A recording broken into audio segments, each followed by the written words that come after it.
Choisir un objectif, c'est un peu comme choisir sa deuxième femme, voire sa 3 ou 4e suivant le photographe que vous êtes. J'ai écrit ça moi? Ça me monte à la tête ce guide, il va vraiment falloir que je prenne du repos sur mon lit de YouTube Money quand j'aurai fini le montage de cette série. Bon, ce qu'il faut savoir avant de rentrer dans le vif du sujet, c'est qu'un objectif permet de faire converger les rayons lumineux en direction du capteur, de manière à faire entrer un gigantesque paysage sur un tout petit carré. Au cours de cet épisode, on va parler des éléments auxquels il faut bien faire attention lors du choix d'un objectif, mais avant ça, il faut comprendre leur fonctionnement. Un objectif, c'est avant tout une lentille convergente, d'où l'appellation lens en anglais. Quand les rayons lumineux parallèles à l'axe optique de l'objectif traversent la lentille, ils convergent en un même point, le foyer de l'image, qu'on appelle aussi focal point.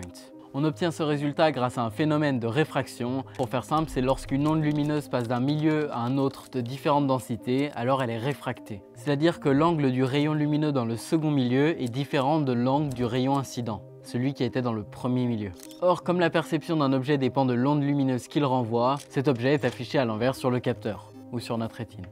Mais comme vous le savez, un objectif est composé de plusieurs lentilles, et d'après l'explication précédente, on pourrait croire qu'on pourrait se satisfaire d'une seule lentille. Sauf que malheureusement non. Parce que quand les rayons lumineux traversent la lentille, ceux sur les côtés n'ont pas le même foyer que ceux qui passent par le centre. Ils sont en effet décalés en avant ou en arrière du capteur, et on parle ici d'aberration géométrique.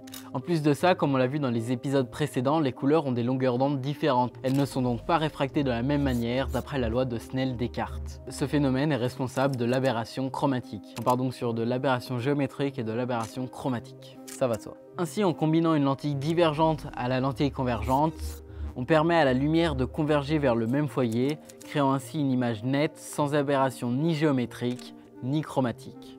On peut expliquer ça par le fait que la réfraction dans une lentille divergente est inversée par rapport à la réfraction dans une lentille convergente. Les objectifs sont donc composés de multiples lentilles qui permettent de compenser les diverses aberrations, mais aussi d'ajuster la mise au point, d'améliorer la stabilisation ou encore de faire varier la focale dans certains cas.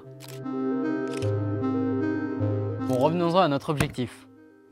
Comme on l'a dit au début, pour choisir entre un ou plusieurs objectifs, il faut faire attention à plusieurs paramètres. On a déjà parlé de l'ouverture et de la stabilisation dans les précédents épisodes, mais il nous reste encore plusieurs aspects à couvrir. Notamment le poids ou encore les matériaux utilisés, même si en règle générale, bon matériau rime avec augmentation du poids. Enfin, ça rime pas, mais c'est une expression. Mais il y a aussi l'ouverture, la distance focale, la mise au point, le vignettage, la monture, le flou d'arrière-plan, le bokeh, le flou qu'il y a derrière nous, etc.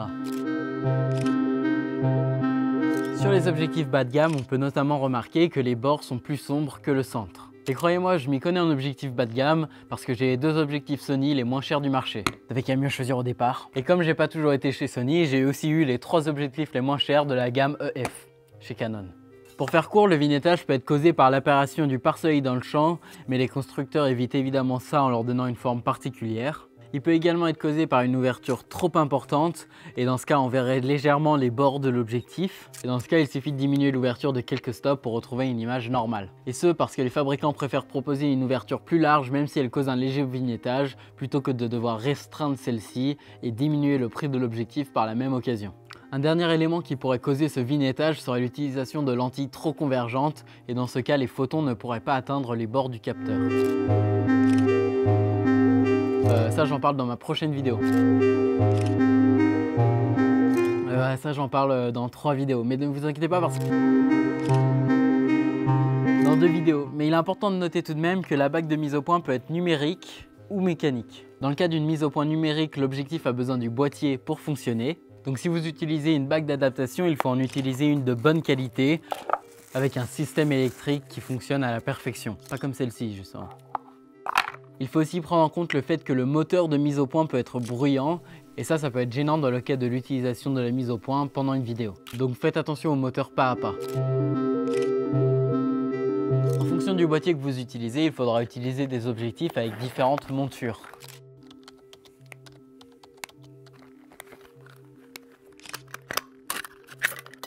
Alors attention si vous achetez un boîtier récent, car si la monture est nouvelle, la gamme d'objectifs peut être peu fournie et ou très chère. Ou alors si vous achetez des objectifs qui n'ont pas la même monture que votre boîtier, il faut investir dans une bague d'adaptation au détriment de la qualité de votre mise au point. En parlant de bague d'adaptation, je fais gagner celle-là qui est neuve et pas utilisée depuis 2 ans dans mon armoire. C'est une EF vers micro 4 tiers. Et si vous la voulez, bah, mettez juste un commentaire comme quoi vous la voulez.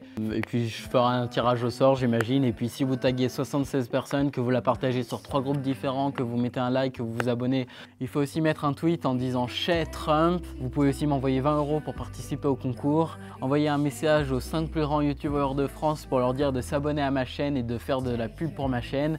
Et il faut aussi vous abonner à ce compte, le compte Insta de mon frère, le compte Insta de KNF Concept, et puis faire une vidéo dans votre story en taguant toutes mes photos pour dire pourquoi vous voulez cette bague d'adaptation. Vous aurez 2 entrées dans le concours. Ouais, je pense que c'est pas mal. Bref, voilà, c'est la fin de cette vidéo. J'espère qu'elle vous a plu.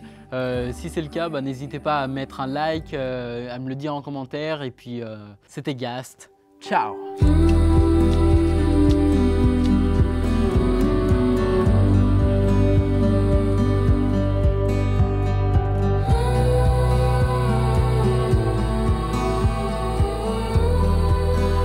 Par contre, la bague est vraiment à gagner, hein. Si vous la voulez, mettez un commentaire, il n'y a pas de souci, vous pouvez la gagner.